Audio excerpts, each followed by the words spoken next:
veggie lovers, welcome to my kitchen. Dr. Yami here, and today I have a super amazing recipe demo for you from the book The Vegucated Family Table by Marisa Miller-Wolfson and Laura Delhauer.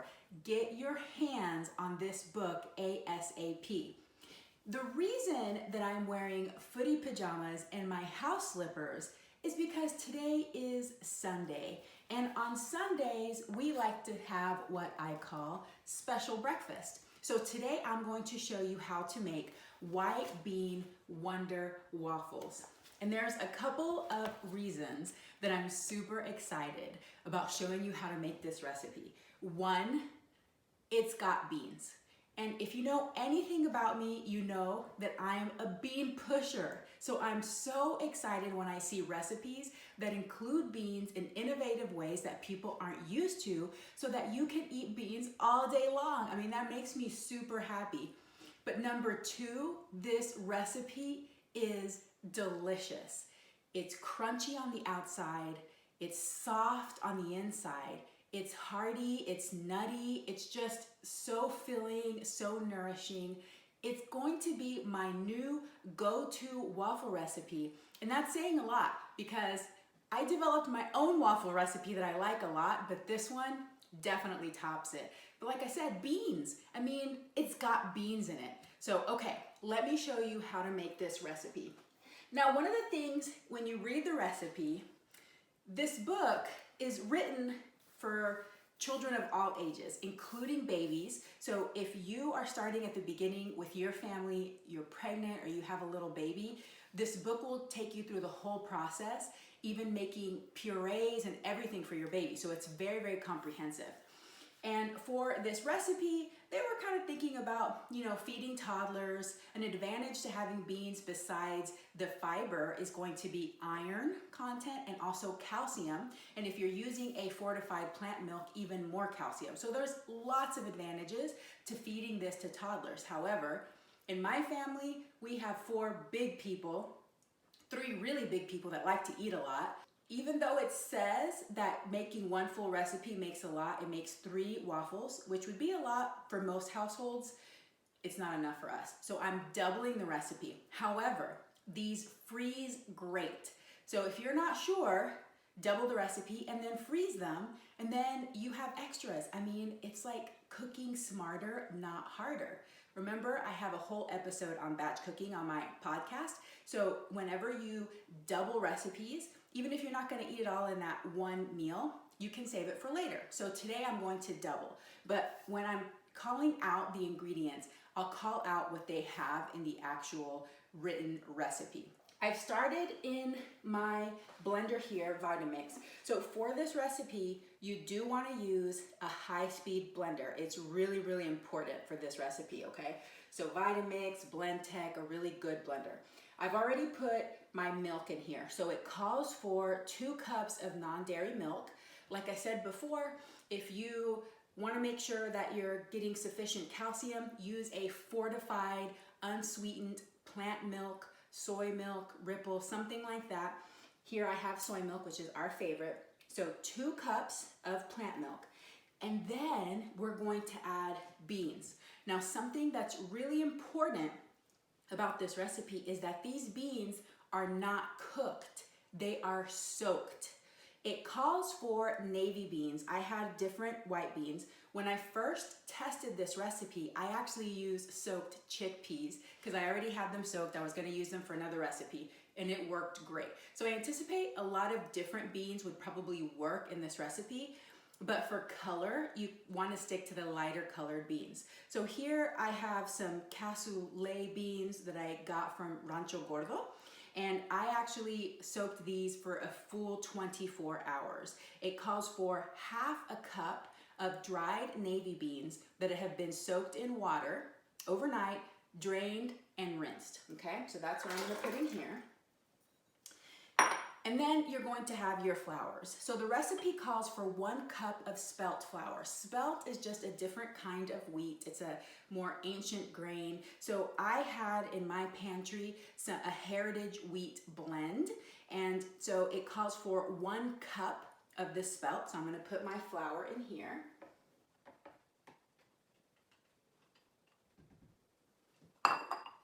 And then it calls for oat flour, a 1/3 cup of oat flour. And if you don't have oat flour, but you have oats and you have a high-speed blender, just blend it up until you have a fine powder, and that's your oat flour. And then flaxseed, and so 1 tablespoon of flax or chia seeds, flax meal. But really, if you have flax seeds and you're going to put it in your blender, you can just do the seeds if you want to save a step. I happen to have flax meal already in my freezer, so this is the flax. And then cinnamon, salt, baking powder, and vanilla, which is 1 teaspoon of vanilla. And actually, I skipped a step. I think it asks to blend the milk with the beans by itself first, but I'm just gonna blend everything because I skip steps all the time. So here we go. So this is what it's going to look like after you blend it. It should be nice and smooth. See how yummy this looks? And actually, once it's done, make sure you scrape down the sides so that everything is incorporated and blended together. And I like to let it sit for about 5 minutes so that it thickens. But look at how rich and smooth that looks. Ugh, I'm so excited to make these. So now it's time to actually bake the waffles in the waffle iron. My batter is nice and thick. And for my waffle iron, I do have to spray it. So I'm using some avocado oil with a spritzer, and I'm just going to spray it here because otherwise it really does stick for me. That's just my waffle iron. If you have a super high quality non-stick waffle iron, maybe you don't have to spray yours. But like I said, this is double the recipe, so it looks like quite a bit. Should make 6 really big waffles. Let's go ahead and pour. My waffle iron is nice and hot, so you just want to make sure that yours is nice and hot before you put your batter in there. And then I'm going to close it and flip it. And I start with 5 minutes on my waffle iron, but like I said, this is a very big waffle iron. And one trick that you can use for waffle irons is once it starts cooking, it'll actually start steaming, and it's not done until the steam is almost gone. So you could, if you have a timer on yours, you can start the timer, but you may have to adjust it based upon how long it takes to cook. You do want to make sure that these are thoroughly cooked through. That'll help with making sure that all the beans are easier to digest. But in a few seconds here, it's going to start steaming a lot, and then that'll slow down as it's ready to take out. So I'll show you once this first waffle is ready. The timer went off and the steaming has definitely slowed down. So let's check it and see if they're ready. Oh, look at how beautiful that looks. Lifts up very nicely. And there we go. Nice and crispy on the outside, so yummy. So let's make another one. The boys aren't even awake yet. They're still sleeping.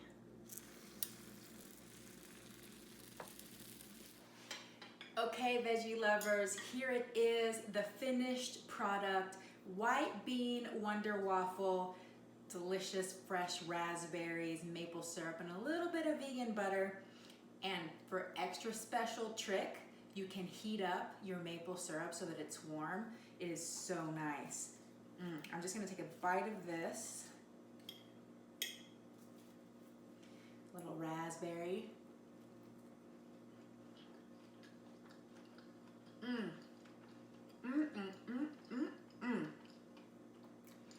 That is so good.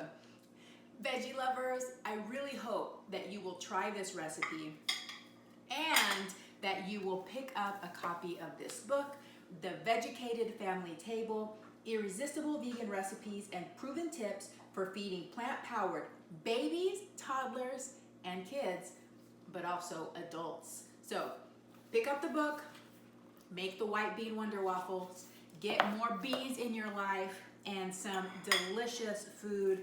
You're not going to regret it. So many great recipes in this book.